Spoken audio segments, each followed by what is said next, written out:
welcome to beta. Hey, if there's one thing that I get stoked for in a Guild Wars expansion, it's the new elite specs. And I think ArenaNet knows this pretty well. They're the biggest selling point of an X-Pack for me, and they're feeding us this information just a little at a time. The truth is, they could probably put a $30 price tag on 9 new elite specs and nothing else, and I'd happily pay for it. So when they announced this beta event where we would get to play 3 of the new elite specs, I was pretty stoked. As someone who enjoys the gameplay and buildcraft in Guild Wars 2 above anything else, this is a really big treat for me. I don't care about siege turtles or fishing and skiffs. I could care less about a new guild hall, but Harbinger, Willbender, and Virtuoso, those have me foaming at the mouth. So with that in mind, I decided to grab Cattywampus, the best damn support scrapper on Jade Quarry, and do what I call some open world derping. Not doing anything serious, just some buildcraft, some crappy jokes, and a little lighthearted fun, and a whole bunch of dead mobs ground to dust under the boot heel of our power-crept feet. I figured since this is largely what I do on any given day, it would be a great way to test out the new elite specs in open world, and what follows will be our adventures and my thoughts on the new elite specs. So it all kind of starts when I say to Cattywampus, hey, do you want to pop on some tunes we barely know how to play and farm some jacaranda? The answer, though, was a little surprising. Why? Why? I mean, did you forget who you were talking to here? Do you ask the man who wants to scale Mount Everest why? Do you ask that schlub who levels to the cap in the tutorial zone in World of Warcraft why? I'm world complete 12 times. This is as close as anyone gets to self-harm without actually harming themselves, and you want to ask me why? But I go for the next level mind-taking on this one with some quality Machiavellian shit appealing to the sense of competitive play. Well, because pungent jacaranda blooms are pretty, and I think I can get more of them than you. The answer? Fish on. So I cooked up what I thought would be a fun build for the Virtuoso, kitted it out in a bunch of gear that I had wisely stashed in my bank before the beta copy, and we went off to farm some jacaranda. Now, let's be clear at this point before you think this is some kind of gold-making tip and my view count blows up thinking this is an actual way to make money. Jacaranda farming is not a thing.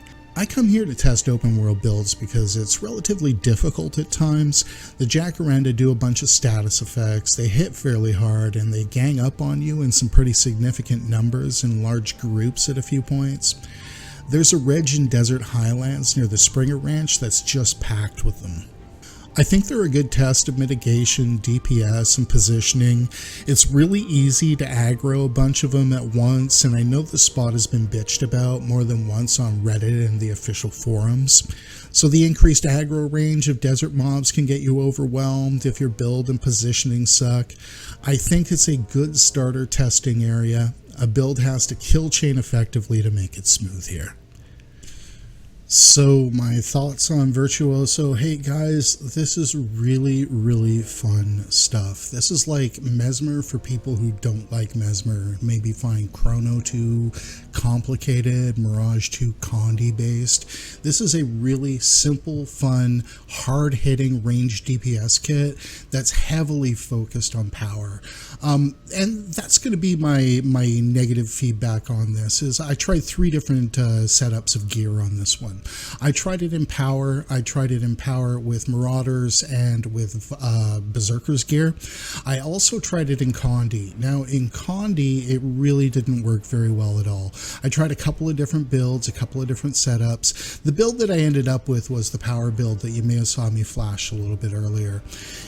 In Condi, it really just does not do the damage it needs to do. It's not a question of the damage being too slow. The damage just isn't there. And what that means is, if you were watching their preview of this, where they were talking about, well, you can build it for Condi or power, you can't.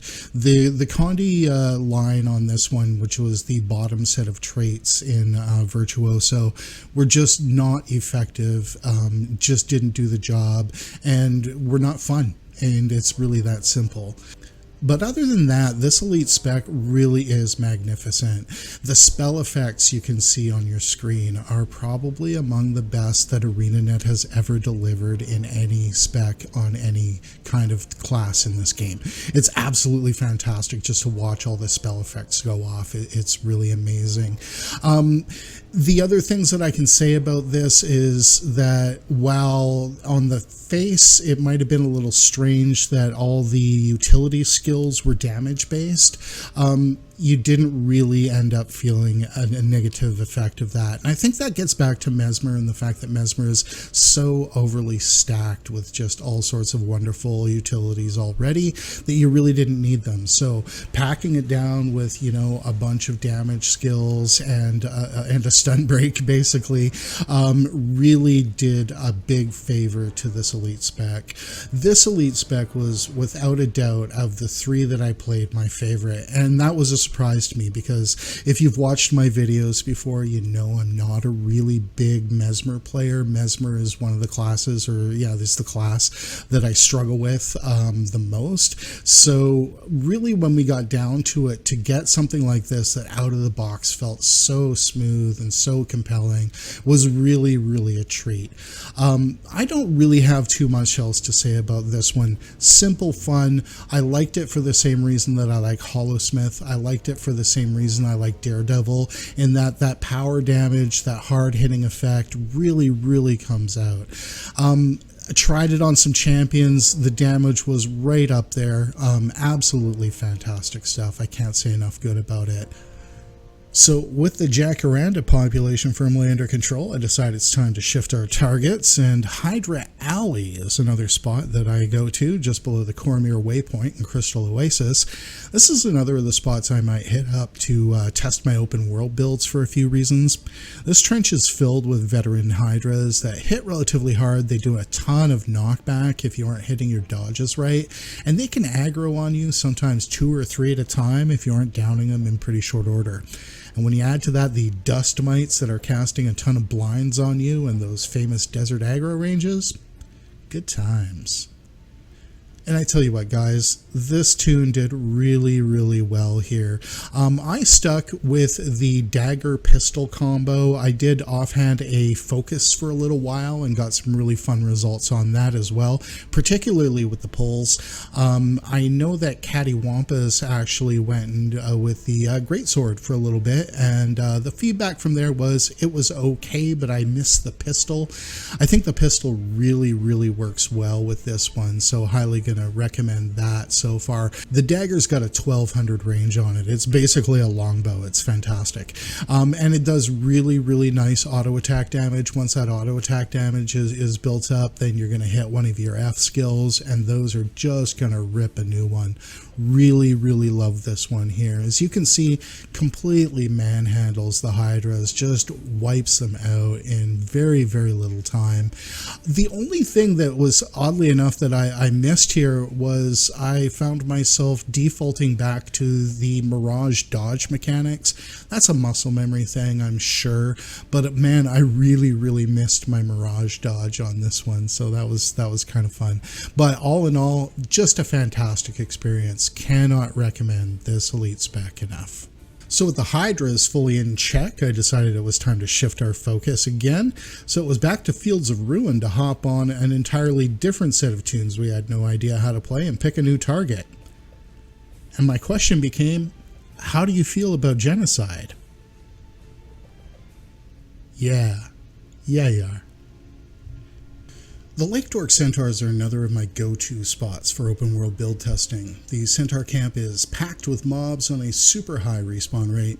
They do a bunch of knockback. You need to conserve your dodges, not only for the roaming herds of mostly invulnerable ones, but for the anti-farm mechanic bombs that go off. The proper aggro management skill is pretty much key here. You need to be doing a bunch of area pressure in order to keep your head on straight. I love this spot for testing. My Willbender, however, did not love it one bit. My feedback on Willbender will not be as generous as my feedback for Virtuoso. It wasn't good. It wasn't fun. While the mobility was entertaining, we can look at what makes Thief great in open world. It backs up the glass with cannon. On Willbender, I often felt the glass, but rarely felt the cannon. As a player and as a beta tester, I don't feel it's my job to offer solutions, just to identify problems, so here are the problems. No matter how I geared and built it, it felt unimpactful and brittle. The damage was anemic. I built it in 5 different ways. I have a moderately decent understanding of Guardian. I played a lot of Firebrand in PvE. I played some Dragon Hunter. I've zerged more hours than I can count on Firebrand in World vs. World. I tried a Berserker setup, I tried Marauders, Cattywampus tried a Grieving gear for a little bit that was a slightly bigger damage increase, and I even threw a Hail Mary pass and tried it in Celestial. The traits in the Elite don't meaningfully synergize with any other Guardian line. The Grandmasters feel unimpactful. Overall, just not fun. This isn't just a numbers thing. You could tune this one up or down in a variety of different ways, and I don't think it would be a meaningful Elite spec for me. It needs some kind of deep systemic change. The Flames mechanic needs something to make it feel relevant. Unless all of this is a function of the spec not being made for or meant for open world, if that's the case, then cool, I guess. If this is, as was pointed out by other content creators, meant to be a competitive spec, then hey, job accomplished maybe, but I don't think their feedback has been any more generous than mine.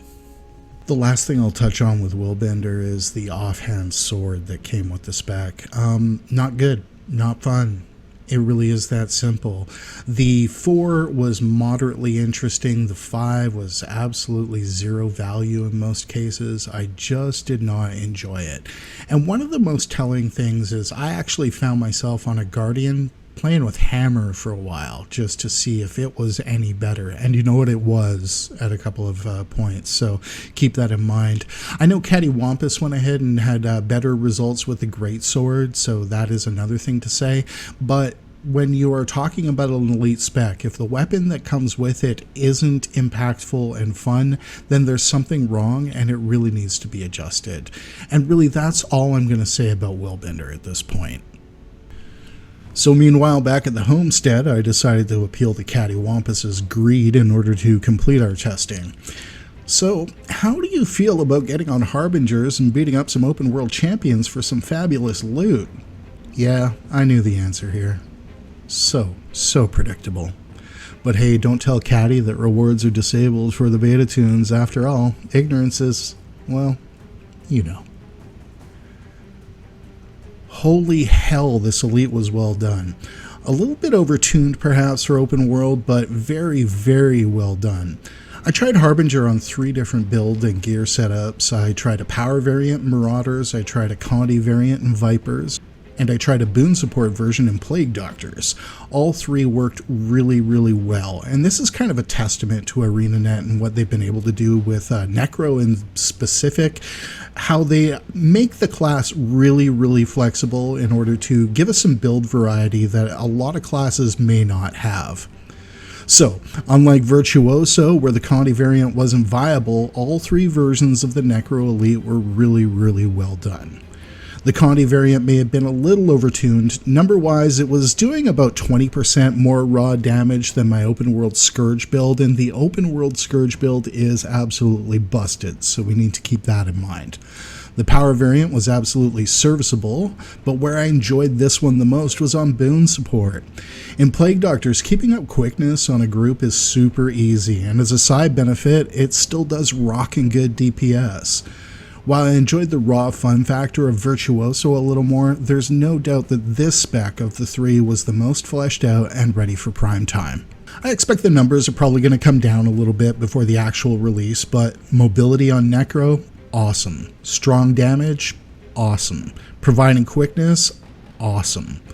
It's just really a great and fun spec for my money. Caddy and I downed a good half dozen of the usual champions I derp on daily, and the numbers, performance, and flow were all fantastic. It's not busted like Scourge, it doesn't flat out break the game. It's just really fun, and I can't wait for this one to go live so I can spend some more time on it and really enjoy it. So there you have it. My time with the new elites was absolutely great. One thing I just want to add to all this is the beta process really is a step above what other MMOs do. We got the chance to get actual playtime in these specs in live environments. I was talking to a Final Fantasy player stoked for their new expansion and explaining about how this process worked, and what he said was, "Man, I wish we got something like that." I obviously spent the majority of these tests in open world. I didn't play them in SPVP or world versus world. I tested them to my strengths and where I believe most people who watch my channel will play them. And that's it.